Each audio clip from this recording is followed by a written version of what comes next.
할렐루야. 1월 셋째 주일입니다. 금년 한 해 하나님께서 우리를 인도해 주실 것을 간절한 마음으로 기도합니다.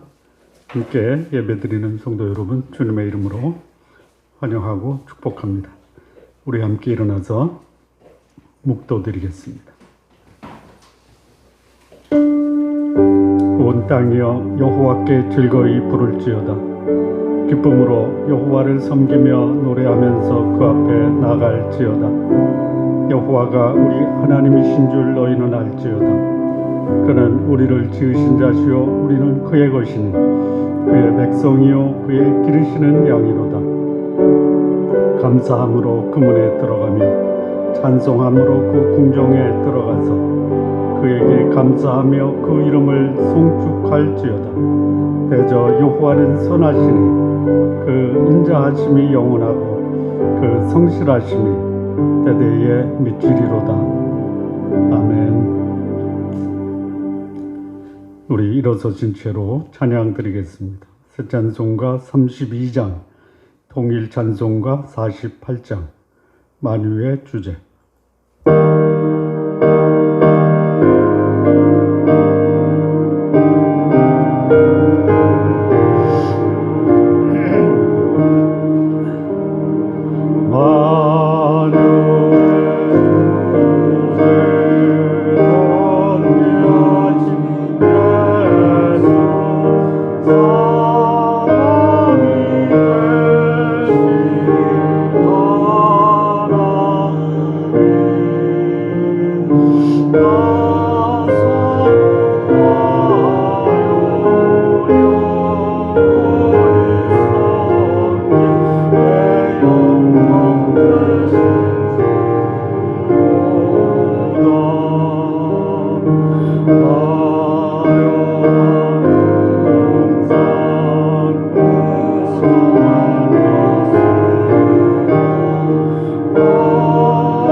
앉으시기 바랍니다. 우리 함께 기도드리겠습니다. 공동의 기도를 드린 후에 박양근 집사님 기도 인도해 주시겠습니다. 오늘 우리는 예수님이 가르쳐 주신 기도의 모본을 따라 함께 기도하겠습니다. 하나님의 이름이 거룩히 여김을 받으시도록 기도하십시오. 한 주간 우리가 살아온 삶을 모아 하나님께 영광과 존귀와 경배를 드리시는 기도 하시기 바랍니다. 하나님보다 귀한 존재와 하나님보다 귀한 가치로 여기는 우상적 존재, 나의 마음에서 제거하시기를 기도하기 바랍니다. 하나님의 나라가 임하시도록 기도하십시오. 나와 나의 가정의 주인으로 하나님을 모시고 사는 자 되도록 기도하십시오. 나와 나의 가족들이 하나님의 거룩함과 사랑으로 가득 찬 하나님의 나라 구하는 삶 살도록 기도하시기 바랍니다. 주의 복음을 위해 헌신하는 선교사님들 주께서 보호하시고 그들의 필요를 풍성하게 채우시도록 기도해 주십시오. 좋은 나무 교회가 거룩한 하나님의 말씀과 은혜 위에서 견고하게 세워지도록 기도해 주십시오. 하나님의 뜻이 이 땅에 이루어지도록 기도하시기 바랍니다. 오늘 나와 나의 가족들의 삶이 성령의 인도함을 받고 하나님 뜻에 합당한 삶 살도록 기도하시기 바랍니다. 나의 삶으로 우리 주 예수 그리스도를 증거하며 예수 그리스도를 본받는 자 되도록 기도하십시오. 일용할 양식을 주시도록 기도하시기 바랍니다. 나와 나의 가족들이 하나님의 말씀인 영적 양식을 날마다 공급받으며 살도록 기도하시기 바랍니다. 물질적 궁핍함으로 시험에 빠지지 않기를 기도하십시오. 육체가 연약한 성도들, 마음이 곤고한 자들 주께서 치유하시고 주의 평강으로 충만케 하시기를 기도하십시오. 죄를 용서하고 용서받는 삶 살도록 기도하시기 바랍니다. 나의 가정에서, 나의 교회에서, 나의 직장에서 용서의 삶 실천하고 용서받는 삶 살도록 기도하시기 바랍니다. 하나님께서 우리의 죄를 용서하신 사죄의 확신으로 죄로부터 참된 자유함과 거룩한 삶 살도록 기도하십시오. 시험에 들지 않고 악에서 구하시도록 기도하시기 바랍니다. 나와 나의 가족들이 세상 유혹과 악에서 거룩함을 지키도록 기도하시기 바랍니다. 한 주간 삶에서 부정한 삶 주 앞에 자백하고 정결케 되도록 기도하십시오. 이 땅의 정치, 경제, 종교 지도자들이 세상 유혹과 악에서 자신을 잘 지켜내고 공의와 사랑을 실천하는 자 되도록 이 시간 우리 함심에서 기도드리겠습니다. 살아계신 하나님 아버지, 이 시간 주 앞에 예배합니다. 우리의 삶과 주 앞에 영광과 존귀와 경배를 드립니다. 하나님보다 귀한 존재와 가치로 여기는 우상적 존재를 나의 마음에서 제거하기를 원합니다. 나와 나의 가정의 주인으로 하나님을 모시고 사는 자 되게 하옵소서. 나와 나의 가족들이 하나님의 거룩함과 사랑으로 가득 찬 하나님의 나라 이루게 하옵소서.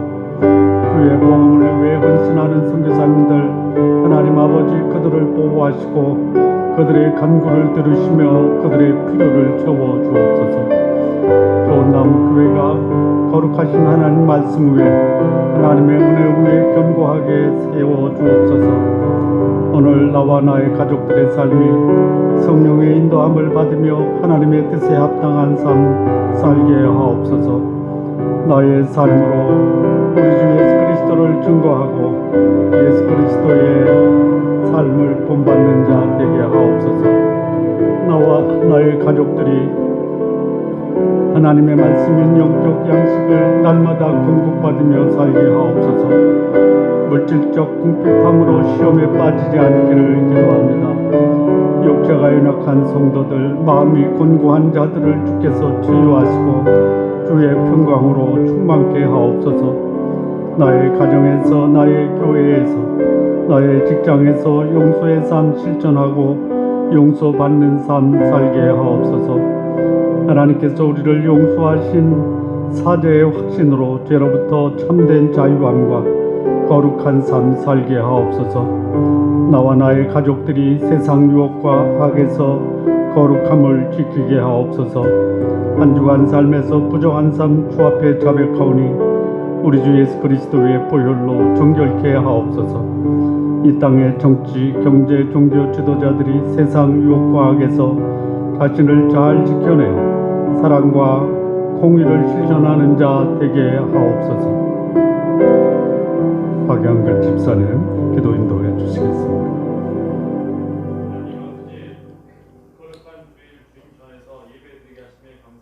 아멘. 나의 몸과 마음과 뜻을 다하여 주님께 영광 돌리고 찬양을 예배되게 하시고 아멘. 주님만 영광 받아 주시옵소서. 아멘. 마음이 가난하지 못하고 욕심으로 행한 일을 회개합니다. 겸손함으로 하루하루 살아가게 하옵소서. 아멘. 주님 말씀에 귀 기울이며 사는 하루하루 되기 원합니다. 아멘. 주님의 뜻을 구하고 행하는 삶이 되게 하옵소서. 아멘. 이 나라 위정자들이 주님 뜻을 구하며 백성을 이롭게 하는 정치를 하게 하옵소서. 아멘. 화합을 하게 하시고 온전한 비판과 토론으로 문제를 해결하게 하옵소서. 아멘. 몸과 마음의 약한 성도들에게 치유의 역사가 일어나기를 원합니다. 아멘. 고난 가운데에서도 오직 주님을 의지하는 저희를 되게 하옵소서. 아멘. 저희는 주님 다 함께 모여 예배드리는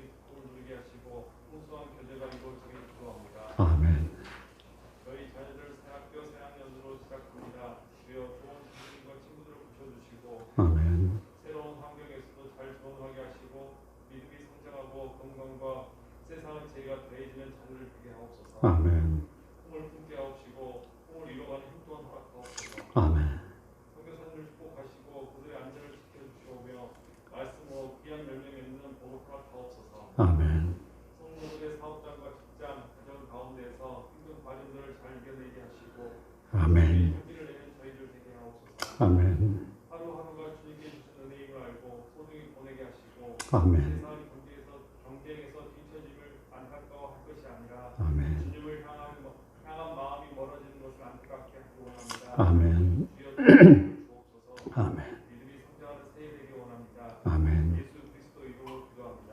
아멘. 하늘에 계신 우리 아버지여, 이름이 거룩히 여김을 받으시오며 나라가 임하옵시며 뜻이 하늘에서 이루어진 것 같이 땅에서도 이루어지리이다.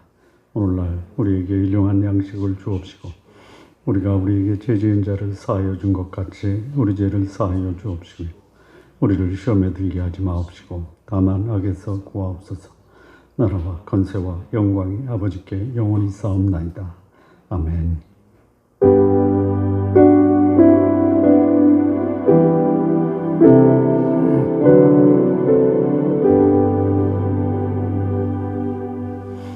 오늘 함께 나눌 말씀입니다. 마태복음 9장 20절에서 22절 말씀과 마가복음에 있는 말씀, 동일한 사건을 기록한 말씀, 마가복음 5장 25절에서 34절 말씀인데요. 오늘 우리 함께 교독할 말씀은 마가복음을 같이 함께 교독하도록 하겠습니다. 마가복음 5장 25절에서 34절입니다. 12회를 혈루증으로 알아온 한 여자가 있어 나는 의원에게 많은 기도를 받았고 있던 것도 다 했을 때 남이 호응이 없고 도리어 더 좋아했던 자요. 예수의 소문을 듣고 무리 가운데 끼어 뒤로 와서 그의 옷에 손을 대니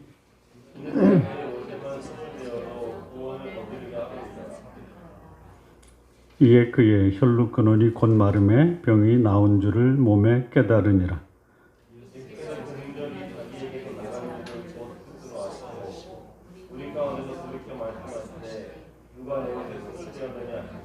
제자들이 여짜오되 무리가 에워싸 미는 것을 보시며 누가 내게 손을 대었느냐 물으시나이까 하되 예수께서 이 일을 행한 여자를 데리고 불러보시니 여자가 자기에게 이루어진 일을 알고 두려워하며 떨며 와서 그 앞에 엎드려 모든 사실을 여쭈니 예수께서 이르시되 딸아 네 믿음이 너를 구원하였으니 평안히 가라. 네 병에서 너가 만지어. 아멘. 기도하시겠습니다. 하나님 아버지, 오늘 자신의 인생에 소망이 없다가 우리 주 예수 그리스도를 만나 인생의 새로운 의미와 가치, 소망을 경험한 한 여인, 이 삶이 오늘 우리들에게도 있기를 원하오니 우리에게 귀한 소망과 복된 미래를 허락하여 주옵소서. 예수님의 이름으로 기도합니다. 아멘. 예수님을 찾은 사람들을 보면 대체로 환자들 또는 병을 가진 사람들이 많았습니다. 그런데 언제나 병자나 환자들만 찾은 것은 아니고 병이 없어도 육체적으로 건강한 또 정상적인 삶을 살고 있었던 사람들도 예수님을 찾은 경우가 있었습니다. 육체적으로 정상적인 사람들 중에는 소위 지식인도 있었고 정치인도 있었고 학문이 있는 자들도 있었고 공무원도 있었고 독립운동가도 있었고 여인들도 있었습니다. 소위 니고데모라 하는 사람도 있었고 아리마대 사람 요셉도 있었고 또 어부도 있었습니다. 예수님의 제자들 중에. 수많은 사람들이 예수님께 찾아 나왔는데 유독 예수님께서 기적을 베푼 사람들은 문제가 있었던, 육체에 질병이 있었던 사람들을 예수님이 많이 만나셨고 그들을 치유하십니다. 이 치유하는 이 사건이 이 복음서에 많이 기록이 되어 있는데, 공간 복음에 나오는 이 치유의 역사는 하나의 패턴이 있습니다. 패턴. 근데 모든 질병을 치유하는 사건이 패턴 위주의 사건이 아닐 수 있습니다.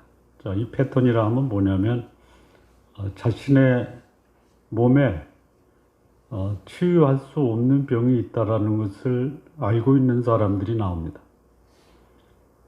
그리고 그 문제를 가지고 예수님께 나와서 예수님의 치유하심을 간절히 요청을 합니다. 그러면 예수님께서 그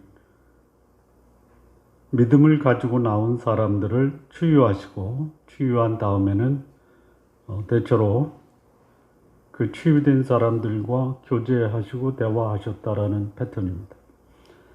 그런데 유독 이 요한복음에 나오는 그 치유의 현장에서는 이런 패턴이 아니고 대체로 예수님이 찾아갑니다. 오는 경우는 정상적인 사람들이 와요. 니고데모는 예수님께 찾아왔고요. 그 인생의 의미를 모르고 절망 속에 있었던, 그러나 육체적으로는 정상적인 사마리아 여인에게는 예수님이 찾아갑니다. 그리고 실로암 열못에서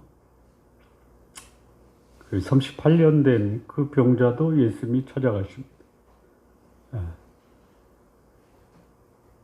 그래서 모든 예수님의 그 치유의 현장의 패턴이 동일하지는 않고, 어떤 경우는 동일한 패턴이 있지만 어떤 경우는 그 치유의 사역을 통해서 예수님이 특별한 교훈과 또 가르침을 주시려고 하는 목적이 있어서 치유합니다.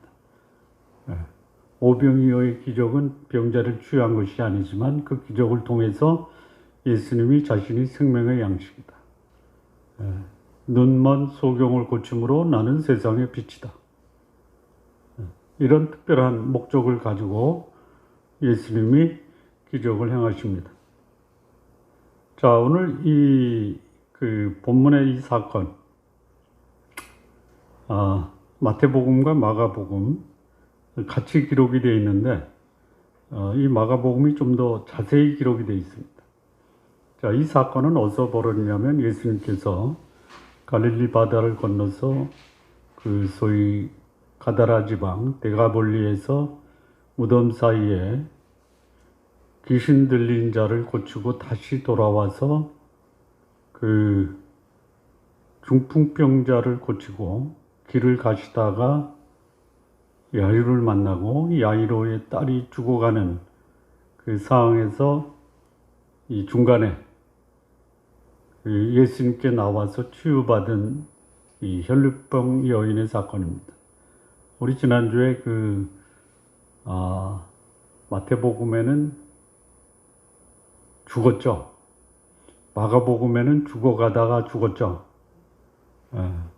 이 말에 그 말씀에 모순이 있을 것 같은데 모순이 없습니다. 왜 그러냐면 죽어갔어요. 그 야이로가 왔어요. 근데 중간에 죽었어요. 근데 죽었는데 야이로는 포기 안 한 거예요. 그러니까 마태복음은 죽어서 더 이상 사람으로는 소망이 없어요. 그런데 야이로는 여전히 소망을 갖고 믿음을 갖고 있었다라는 거예요.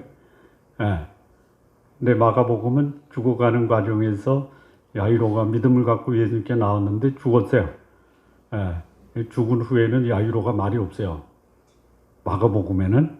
근데 마태복음에는 죽었는데 고쳐주십시오. 손을 얹고 이렇게 얘기한 겁니다. 그러니까 죽기 전에도 믿음이 있었고 죽은 후에도 믿음이 있었다. 이렇게 이해하시면 됩니다.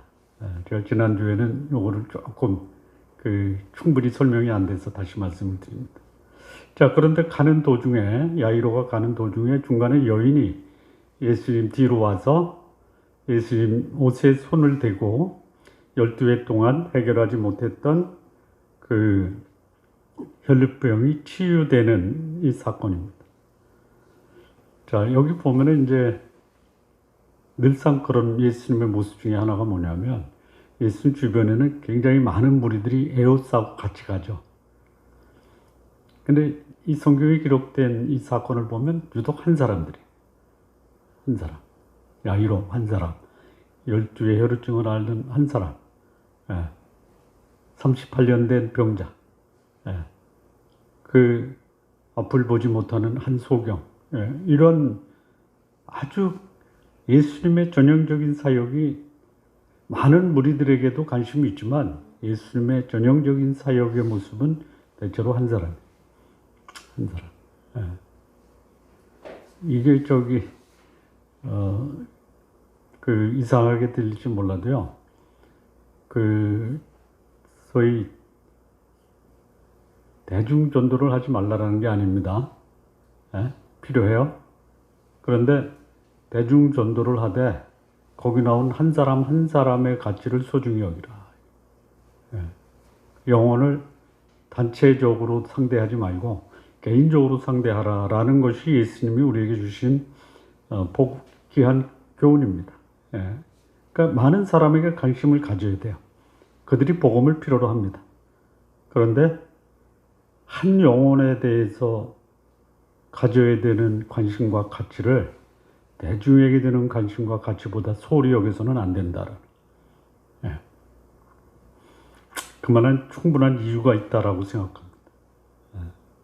통계적으로 봐도 예를 들어서 뭐 10,000명이 모인 대중 집회에서 복음을 전해서 거기서 예수님 믿겠다라고 결심한 사람들의 최종 열매를 보면 극히 적다라는, 이 교회 출석하는 사람들의 출석해서 소위 신앙생활을 안정적으로 정착시킨 사람들의 대부분은 개인전도 또는 관계전도. 그래서 그 예수님이 하신 개인전도나 관계전도는 지금도 유효하다. 예수님의 형제들 중에, 육신의 형제들 중에 예수님이 부활하시기 전에는 예수님을 안 믿었어요. 근데 예수님이 부활하신 다음에 예수님의 형제 중에 복음 앞에 헌신하고 사역자로 자신의 삶을 드린 형제가 누구죠? 야고보 있고, 야고보 하나입니까? 또 있습니까? 또 있습니다. 누구죠? 성경을 기록한 기자 중에 한 사람이세요. 유다서의 저자가 예수님의 형제입니다. 유다서는 우리 잘 읽지 않은 책이죠. 유다서 맨 앞에 인사말에 보면 거기 예수님의 형제인 야고보를 언급하고 자기 신상을 밝힙니다. 그러니까 예수님도 자기 형제들 개인적으로 복음 앞에서 그들을 부르고 그들이 예수님을 메시아로 믿었다라는 것이죠. 자, 여기 이제 이 여인이 예수님을 만났을 때 그의 상태는 괴로움 받고 있는 거 다 허비하고 그리고 소외된 인생을 살아갔던 여인. 근데 이 여인이 소문을 듣습니다. 예수님의 소문을 들어요. 그리고 그의 병이 예수님 옷에 손을 대고 치유되었다라는 말씀. 자, 예수님을 알고 예수님께 대해서 듣고 예수님께 손을 대면 다 낫습니까? 다 낫습니까?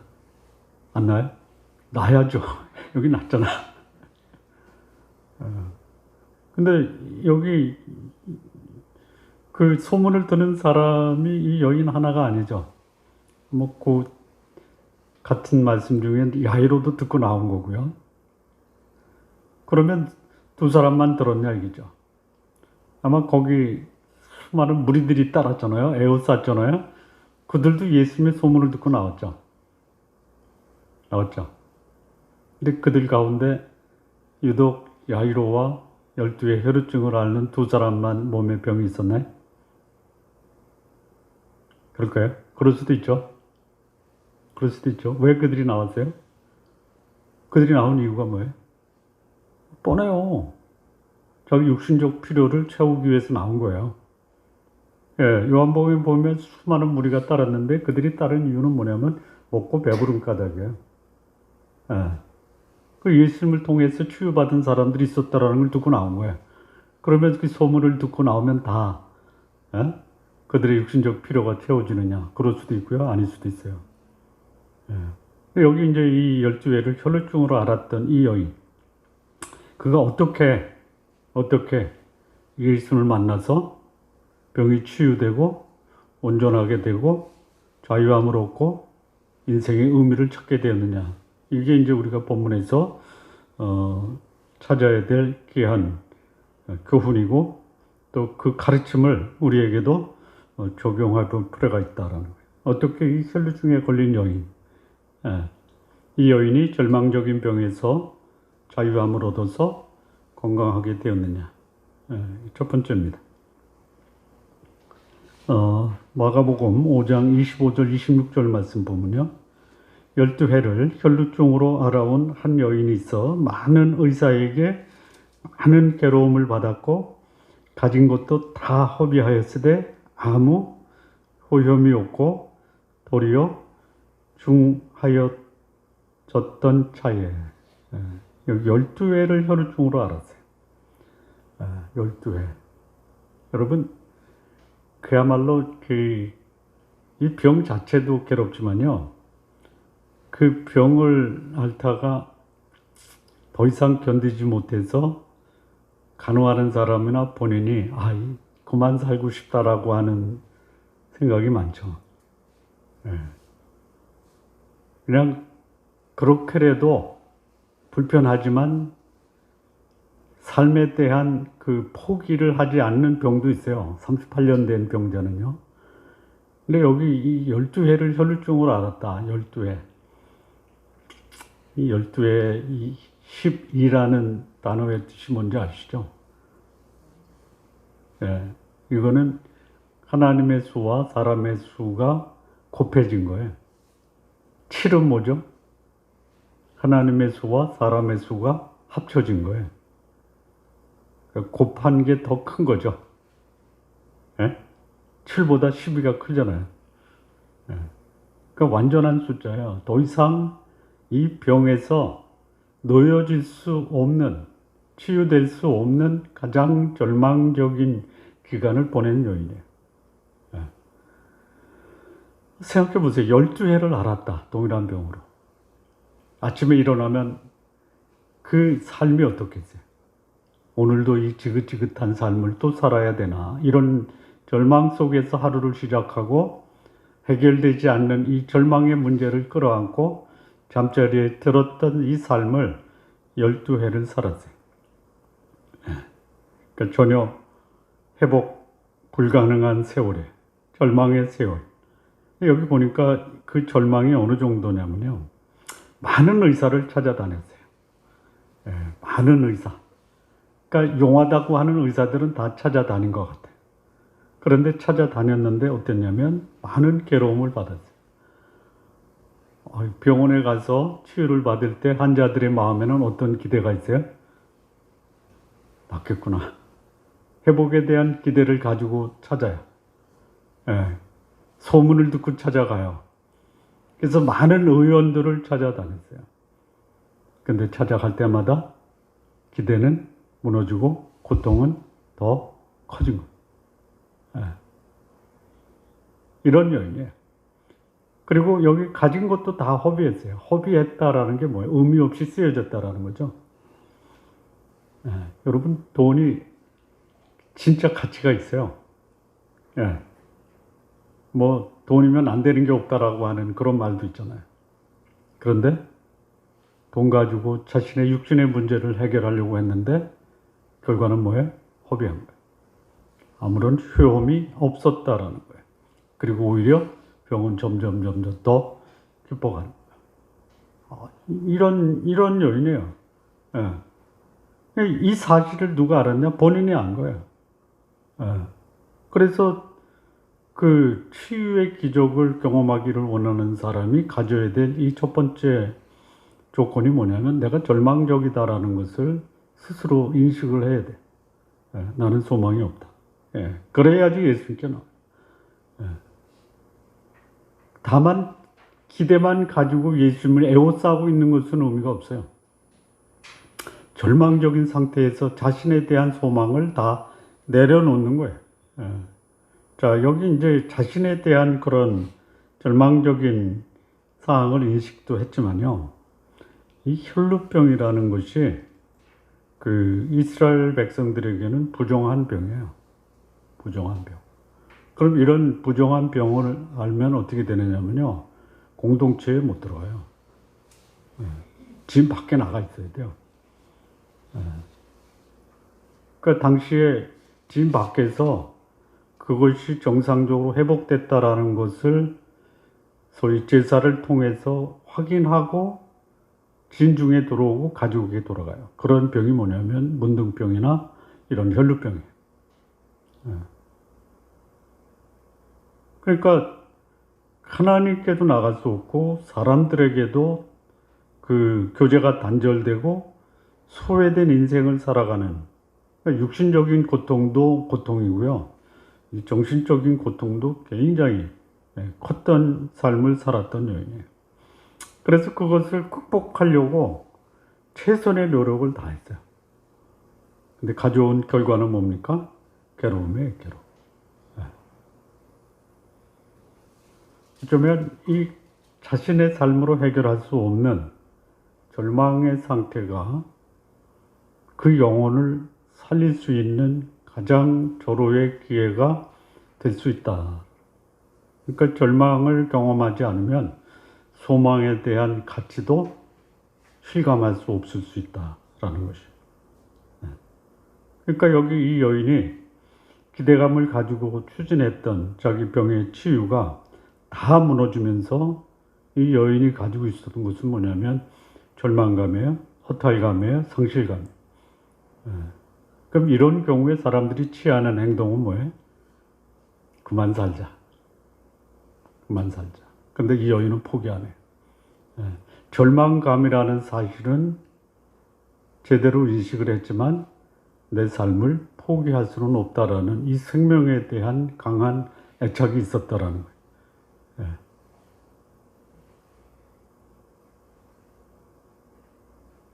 자, 온전한 치유가 되기 위해서는 내가 완전한 절망 상태에 빠져 있다라는 것을 처절하게 인식하는 단계가 있어야 된다라는 거예요. 그러니까 이런 모습이 오늘 하나님을 찾는 사람들의 삶에 있었다 하면 그 절망감은 오히려 소망으로 바뀔 수 있다. 자, 두 번째입니다. 이 여인이 그런 절망감 상태에 있다라는 것을 인식하고 나서 그가 한 게 뭐냐면 27절에서 29절입니다. 예수의 소문을 듣고 무리 가운데 뒤로 와서 그의 옷에 손을 대니 이는 내가 그의 옷에만 손을 대어도 구원을 받으리라 생각함이로라. 이에 그의 혈루 근원이 곧 마름에 병이 나은 줄을 몸에 깨달으니라. 여기 포기하지 않습니다. 그리고 예수의 소문을 듣고 그 자기 병이 치유될 수 있다라는 믿음으로 예수님께 나온 거예요. 자, 여기 보면 소문을 들었어요. 무슨 소문을 들었을까요? 무슨 소문을 들었을까요? 네, 이 처절한 절망이 다시 회복됨으로 소망 있는 미래를 살 수 있다라는 소문이에요. 그냥 단순히 흩어 지나가는 그냥 하나의 지나가는 말이 아니라 자기 인생을 바꿀 수 있다라는 이 소망의 소식을 들은 거예요. 내 인생을 새로 시작할 수 있다라는 소문을 들은 거예요. 괴로운 인생을 청산하고 잃어버린 세월을 다시 찾을 수 있다라는 소망을 들은 거예요. 소문을 들으면 낫는 게 아니에요. 그러나 소문은 들어야 돼. 믿음은 들음에서 나는 거예요. 그런데 듣는 것 자체가 이 여인을 회복시킨 것은 아닙니다. 자, 이 소문을 들은 자가 이 여인뿐이겠어요? 예?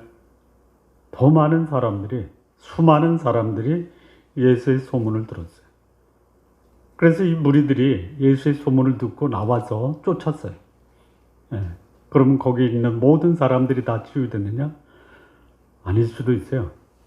예수님이 예루살렘에 입성했을 때 수많은 사람들이 종려나무 가지를 들고 겉옷을 땅에 피고 호산나 하면서 환호를 했던 사람들이, 그들이 며칠 후에 예수님을 십자가에 못 박으라고 소리친 사람으로 돌변하는 거예요.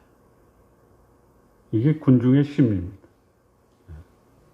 소문을 듣는 수많은 사람들이 있었어요. 그런데 그들 중에는 수많은 사람들이 그냥 지나가는 바람 소리처럼 듣고 흘려보낸 자들이 많아요. 근데 여기 혈루증을 앓았던 여인 소문 듣습니다. 예수님께 나가면 나을 수 있다라는 소문을 들었어요. 그리고 실제로 많은 사람들이, 병자들이 예수님으로 인해서 치유되었다라는 기적의 소문도 들었어요. 잘 들어야 돼요. 잘 들어야 돼요. 자, 잘 들었다. 여기 그 보면은요, 이런 말이 나오죠. 마태복음에는요, 겉옷만 만져도 구원을 받겠다 함이로라 이렇게 나오죠. 제가 이거를 영어로 찾아봤거든요. 영문 번역이요. 이렇게 돼 있어요.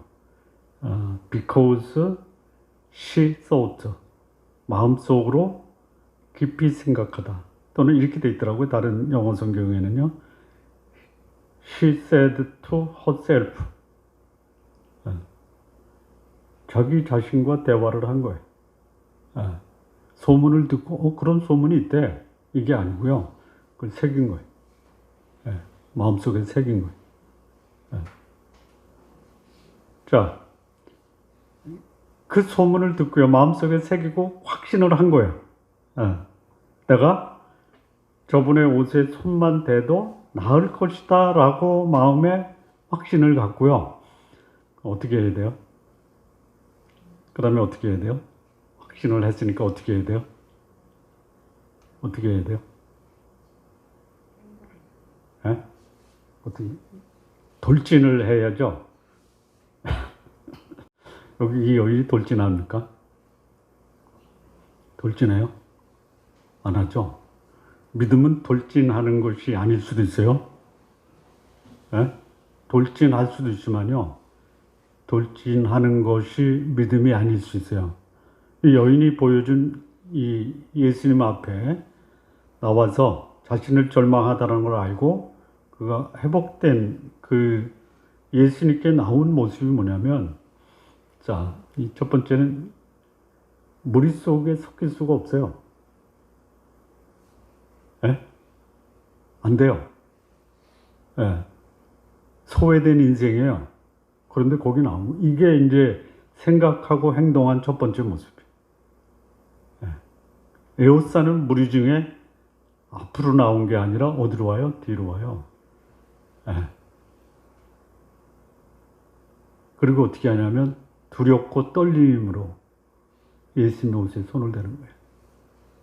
자, 이 믿음은 과감해야 된다. 그럴 수 있어요. 근데 과감한 게 오히려 믿음이 아닐 수도 있어요. 두렵고 떨리는 마음으로 예수님의 옷에 손을 대도 나을 것이다 라는 믿음을 가진 거예요. 자, 예수님에 대해서 주변 사람들에게 질문도 하면서 알아볼 수도 있었어요. 이 소문이 진실일까? 나도 그분을 통해서 치유받을 수 있을까? 그리고 그 소문을 듣고 나서 마음속에 정리한 거예요. 그게 정리가 됐어요. 그리고 그것을 행동으로 옮긴 거예요. 자, 예수님께 몸을 던져서 대치한 사람 있죠? 그리고 실패했죠? 누구예요? 몰라요? 배를 타고 가다가 제자들이 예수님이 물 위에 걸어오시잖아요. 그랬더니 내니 두려워 말라 하니까 베드로가 물속에 들어가죠. 그리고 어떻게 됐어요? 왜 빠졌어요? 왜 빠졌어요? 누구를 믿은 거예요? 자기를 믿은 거예요. 나를 믿는 것을 마치 예수님 믿는 것으로 착각하면 어떻게 돼요? 환경에 빠지는 거예요. 그래서 어떻게 해야 돼요? 두렵고 떨림으로 해야 돼요. 과감하게 하면요, 그 과감성이 누구로부터 나온 거냐면 믿음의 대상으로부터 나온 것이 아니라 나로부터 나올 수 있는 그 과감함, 그 용감함은 오히려 자신의 인생을 망칠 수도 있어요. 여기 이 여인이 보여준 이 모습은요, 두렵고 떨리는 거예요.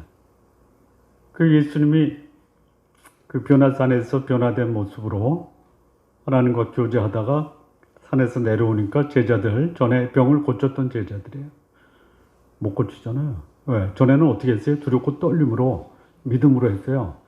근데 전에 믿음으로 했던 두렵고 떨림으로 병자를 고쳤던 그들이 지금은 믿음이 아니라 자신의 경험을 가지고 한 거예요. 내 경험으로 하지 마십시오. 어떤 면에서 그 여유 있고 평안하고 용감하게 사는 게 이게 자신의 경험에 대한 그 소위 그 추억이 믿음보다는 자신에 대한 자신감으로 바뀔 수가 있어요. 빌립보서 2장이죠. 두렵고 떨림으로 너희 구원을 이루라 이거예요. 이 여인이 보여준 이 두 번째 모습이 뭐냐면 예수님이 자신을 치유하는 치유자다라는 것을 알고 두렵고 떨림으로 예수님의 옷에 손을 댄 거예요. 자, 여기 손을 댔다. 옷에 손을 댔다.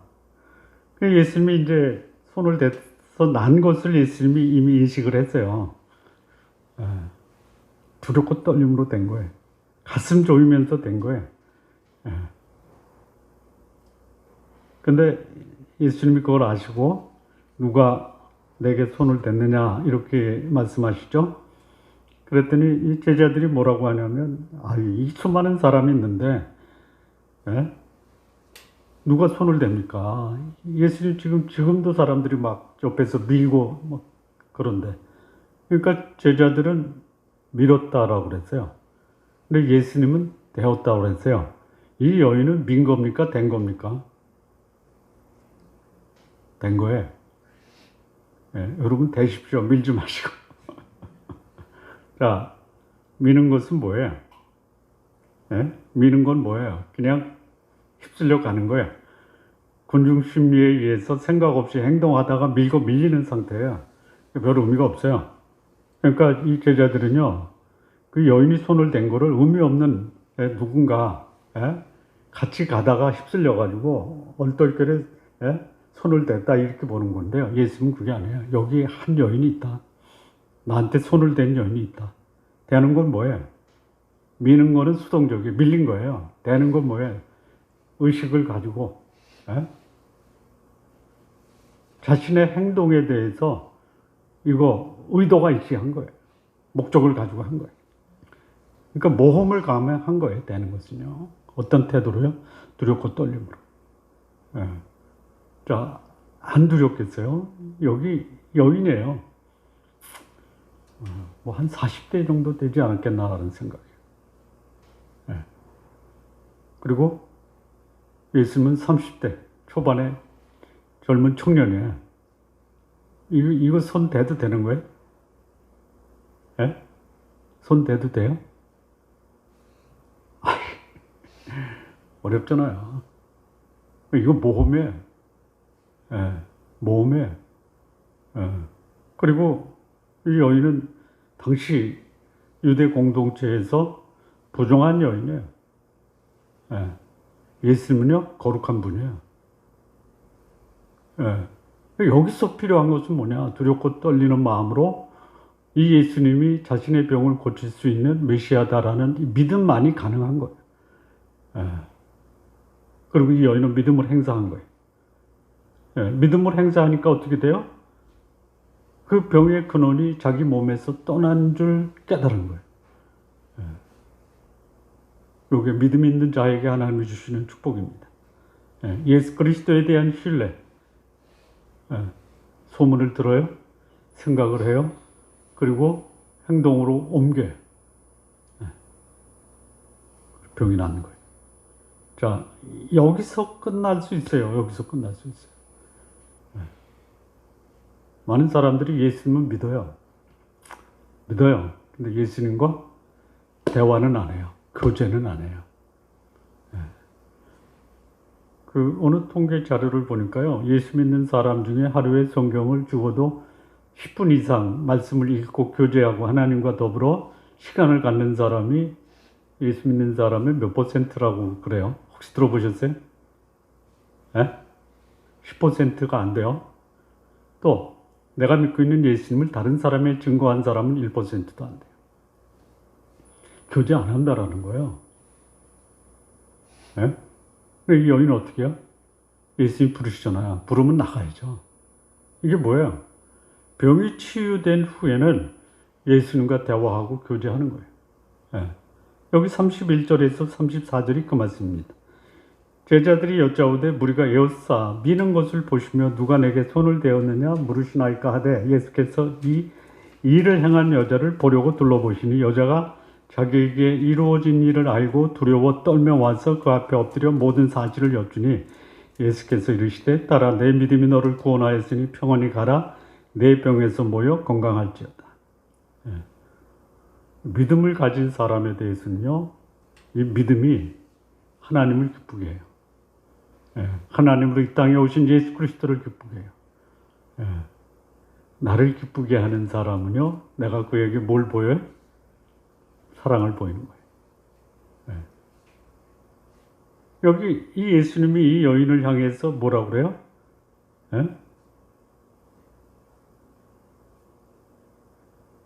뭐라고 그러죠?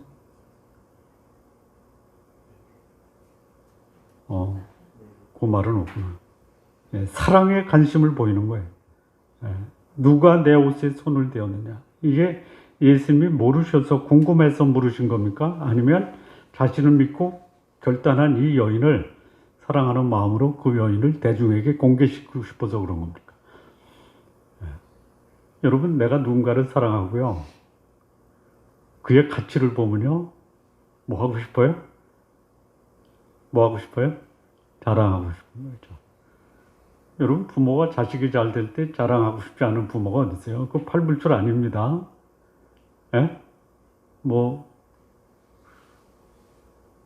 우리말에 누구를 자랑하면 팔불출이라 그랬죠. 팔불출이 뭔지 아시죠? 팔불출이 뭐예요? 팔, 불, 출. 8달도 안 돼서 출생한 사람을 팔불출이라고 하죠. 그게 아니라는 거예요. 아니, 내 자식이 잘 되고 내 부인이 잘 되는데 누가 자랑을 안 해요. 자식 자랑하고 와이프 자랑하는 사람은 누구 닮은 거다? 누구 닮은 거다? 예수님 닮은 거예요. 예수님 닮은 거예요. 사랑하기 때문에 공개하고 싶은 거예요. 그리고 그 사랑하기 때문에 교제하고 싶은 거예요. 이 여인은 믿음의 결단으로 예수님과 인격적 관계, 사랑과 교제의 관계를 형성하게 됐다라는. 그래서 예수님이 이 여인을 직접 보시려고 둘러보신 거야. 이 32절에 보면 둘러보셨다라고 그래요. 이거는 치유하기나 감사를 받기 위한 것이 아니라 이 여인이 소중하기 때문에 이 여인을 만나고 싶은 거예요. 저는 하나님을 만나고 싶습니다. 그러나 그 전에 하나님이 우리를 만나기를 원하신다. 그래, 이 여인이 두렵고 떨리는 모습으로 예수님께 응대해요. 이거는 부정한 자가 공개적으로 사람들에게 드러나게 됐다라고 해서 두려운 것이 아니에요. 부정한 행각이 발각됐기 때문에 두려운 것이 아니에요. 뭐예요? 나 같은 사람이 전능하신 하나님의 사랑과 관심의 대상이 됐다라는 것이 감당할 수 없다라는 거예요. 자신을 알고 있는 이 하나님께 대한 경외감이 이 두렵고 떨리는 마음으로 드러나는 거예요. 이거는 죄가 드러나서 걸려서 이제 처벌받을까봐 두려운 것이 아니고요. 나의 모든 것을 하시는 하나님이 나에게 관심을 갖고 나에게 사랑을 표현했다라는 예수님께 대한 경외감이라는 것이죠. 그러니까 이 여인이 두려워한 것은 치유의 기적을 경험한 후에 예수님이 하나님이다라는 사실, 그보다 더 그분이 나를 사랑하고 있다라는 것 앞에서 감히 고개를 들 수 없고 두려워 떠는 이런 예수님에 대한 경외감이 두려움으로 변화된 것이죠. 그랬더니 예수님이 확인을 해 주십니다. 예수님이. 이게 참 소중한 거예요. 많은 신앙인들이 가지고 있는 고민 중에 하나가 뭐냐? 나 구원받았나? 여러분, 나 구원받았나라고 의심하고 자기 스스로 질문하는 건 좋은 겁니까? 아니면 바람직하지 않은 겁니까? 바람직한 겁니까? 아닙니까? 바람직한 거예요. 자, 우리가 구원받았다라는 것에 대해서 의심을 갖게 하고, 그리고 그 의심이 가끔씩 일어나는 그 이유가 뭐예요? 죄예요, 죄. 죄는 단절하는 그 효과가 있어요. 그러니까 하나님과도 단절시키고요. 아니, 사람과 관계에서 잘못하면 단절되잖아요. 그렇게 얘기하는 분이 있어요. 그 텔레비 프로그램에 나와서 수다 떠는 분들 있죠. 그거 뭐죠? 그 나이 많은 여성분들하고 남성분들하고 남편의 눈을 보면 오늘 무엇이 있었는지 대충 짐작이 간다 했죠. 그런 말 하잖아요. 그게 무슨 프로그램이 뭐지? 있어요. 그 피하는 거예요. 피하는 거예요. 집에 들어오긴 들어왔는데 부인의 눈을 피하는 거예요. 그 왜 피해? 피할 만한 이유가 있는 거란 말이에요. 근데요, 밤늦게 들어와도 그냥 막 아파트 문 발길로 차고 소리 지르는 남자는 괜찮은 남자예요.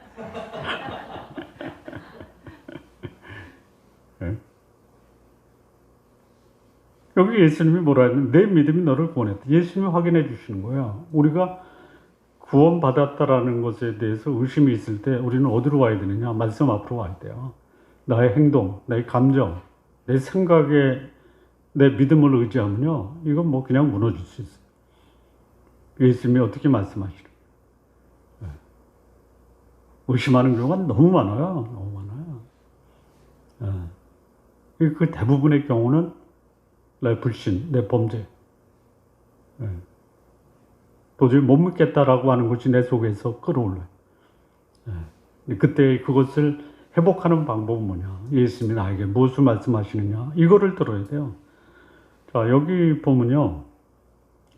예수님이 이 여인을 부를 때 뭐라고 그래요? 뭐라고 불렀어요? 딸아 그랬어요. 딸. 어쩌면은 이 여인이 예수님보다 나이가 더 많을 수 있어요. 12회를 혈류증으로 알았으니까. 그런데 딸아 불러요. 딸아. 딸이 뭐해? 딸 같은 여자입니까? 아니면 이 딸이 주는 의미가 뭐냐? 내가 가장 사랑하고 소중하게 여인을 부를 때 사용하는 용어가 딸이에요. 내가 사랑받아도 되는가? 근데 받은 거예요. 예수님의 입으로부터 그 고백을 들은 거예요. 그러니까 예수님을 믿는 이 믿음의 여인을 향해서 하나님으로 이 땅에 오신 예수님이 이 사랑에 대한 메시지를 여인에게 한 거예요. 여기 보니까 내 믿음이 너를 구원하였다 이거예요. 구원하였다. 구원받을 것이다가 아니라 구원하였다. 내가 구원받았다라는 것을 확신하는 것만이 내 신앙생활의 기초가 튼튼한 거예요. 이거는 흔들리지 말아요. 자, 이 다윗이 죄를 짓고요. 죄의 열매를 거둬요. 근데 놀라운 것은 죄의 열매를 거두면서도요. 나 하나님께 버림받았다가 아니라 내 의의 하나님, 난 의롭다라는 거예요. 그러니까 죄 용서를 받고 구원을 받아도 내가 지은 과거의 죄의 열매는 거둬요. 초절하게 고통과 아픔을 당해요. 그런데 나는 하나님 앞에서 구원받은 것만은 틀림이 없다라는 확신 가운데서 그걸 극복해요. 그리고 이 다윗의 생애를 보면은 그가 하나님 앞에 용서를 받고 승리한 승리를요, 그야말로 쫓기고 불안하고 두려움 가운데서도 승리를 확신하면서 살아. 이게 신앙인의 참된 신앙의 모습이에요. 그걸 누가 확인해 주느냐? 예수님이 확인해 주는 거예요. 그리고 이제 구원에 대한, 치유에 대한 확신뿐만이 아니라 여기 34절에 보니까요, 평안히 가라, 병에서 놓여 건강할지어다. 평안히 가라 이죠. 자, 이 구원받은 사람들이 신앙생활하면서 이 또 치기 쉬운 것이 뭐냐? 평안이거든요. 평안. 뭐 평안을 깨는 것들이 너무 많아요. 뭐 염려, 걱정, 뭐 죄, 뭐 관계, 단절, 뭐 여러 가지가 평안을 깨요. 근데 그런 관계, 그런 환경, 이 상황이 우리를 불안하게 하는 것이 아니라 하나님이 주신 이 평안을 내 스스로 내어놓는 거예요. 지키셔야 돼요. 쉽지가 않아요. 이 사도 바울이 각 교회에게 편지할 때 제일 먼저 쓴 문안 인사가 뭐예요? 은혜와 평강이 너에게 있을지어다. 예수님도 기회에 있을 때마다 이 평강을 전합니다. 그 예수 믿는 사람들의 그 특징 중에 하나가 뭐냐면 은혜에 대한 그 삶으로 평강의 삶을 누리는 거예요. 그러니까 의심과 불확실함을 제거시켜 주신 예수님. 그리고 건강할지어다. 이 건강할지어다라는 것은요, 육신적, 인격적 건강의 회복이 돼요. 인간성의 회복이 돼요. 대인관계도 회복이 돼요. 자존감도 회복이 돼요. 예수님 믿음은요, 이런 내가 가지고 있는 정신적, 육체적 질병으로부터 자유와 해방을 누릴 수 있는 삶을 살아요.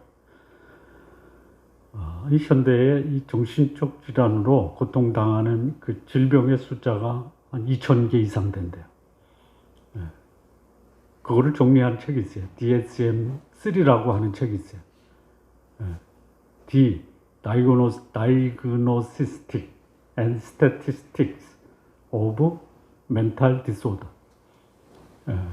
거의 2,000개 이상의 종류, 거의 모든 사람이 정신적인 아픔이 있다라는 거예요. 그때 예수님이 와서 평강할지어다, 건강할지어다.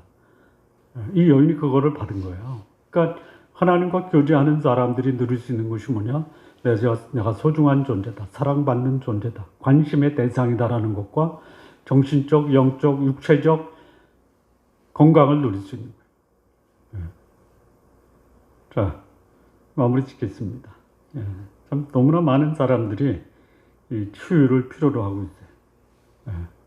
그 치유를 위해서 지금도 수많은 사람들이 이 치유의 길을 찾고 있습니다. 근데 목사님도 찾는데요. 요즘 곽강을 받는 산업의 분야가 뭐냐면 상담업이에요. 상담. 그냥 뭐 굉장히 많아요. 전에는 상담 많은 사람들이 별로 그냥 이거는 자원봉사고 그냥 이거는 그 소위 그 다른 사람을 돕기 원하는 사람들이 자발적으로 하는 것은 요즘에는 사업적으로 해요. 한 시간에 10만 원 받아요. 굉장히 많아요. 뭐 자격증도 주고. 그런데 치유가 안 되는 경우가 너무 많아요. 정신적 치유의 한계가 있다라는 거예요. 완전한 치유를 받기 위해서는 육신적인 것, 정신적인 것, 그리고 영적인 치료가 병행이 돼야 돼요. 그러기 위해서 어떻게 해야 돼요? 내가 소망이 없다라는 것을 직시해야 돼요. 내 인생에 더 이상 소망이 없다라는 것을 처절하게 인식하는 사람이 치유될 수 있는 그 기회를 받게 되는 거예요. 뿐만 아니라 치유자이신 전능하신 하나님, 예수 그리스도 앞에 나와서 믿음으로 자신의 손을 대어야 된다는 거예요. 그러면 전능자의 사랑을 받게 될 것이고 예수님과 인격적인 관계에서 교제가 가능하다라는 거예요. 우리 성도님들, 예수님께 손을 대시기 바랍니다. 그리고 예수님이 나를 사랑하고 있고 나와 교제하기를 원하시는 것 경험하시면서 우리 성도님들의 인생에도 이 소망의 치유를 경험하는 그런 귀한 경험이 있기를 바랍니다. 기도하시겠습니다. 하나님 아버지 감사합니다. 여기 소망 없이 살았지만 그러나 소망의 하나님 예수 그리스도를 믿음으로 바라본 이 여인의 이 믿음이 오늘 우리 가운데도 있게 하옵소서. 예수님의 이름으로 기도합니다. 아멘. 예. 오늘 함께 예배드리는 성도님들 주님의 이름으로 환영하고 축복합니다. 사회적 거리두기가 2주 더 연장이 됐습니다. 예. 설 전에는 이게 풀어져야 되는데 그때 가면 또 어떻게 될지 두고 봐야 될 것 같습니다.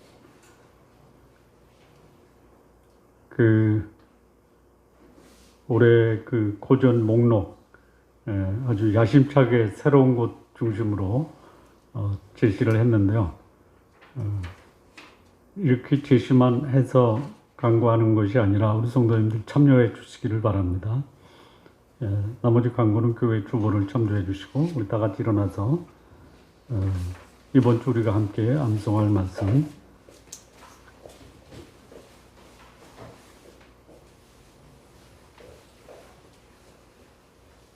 마태복음 9장 22절입니다. 예수께서 돌이켜 그를 보시며 이르시되 따라 안심하라 내 믿음이 너를 구원하였다 하시니 여자가 그 즉시 구원을 받으니라. 함께 합독하시겠습니다. 시작. 마태복음 9장 22절 말씀. 예수께서 이르시되 따라 안심하라 내 믿음이 너를 구원하였다 하시니 여자가 그 즉시 구원을 받으니라. 아멘. 일어서신 채로 찬양 드리겠습니다. 새 찬송가 310장, 통일 찬송가 410장, 하나님의 은혜로 1절과 4절 함께 찬양 드리겠습니다.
기도하시겠습니다. 이제는 주 예수 그리스도의 은혜와 하나님 아버지의 사랑과 성령의 교통하심이 믿음으로 주 앞에 참된 자유와 평안과 치유를 받기 원하는 주의 백성들, 그의 가정, 자녀, 생업, 인생 후에 이제로부터 영원토록 함께 하시기를 간절히 축원하옵나이다. 아멘.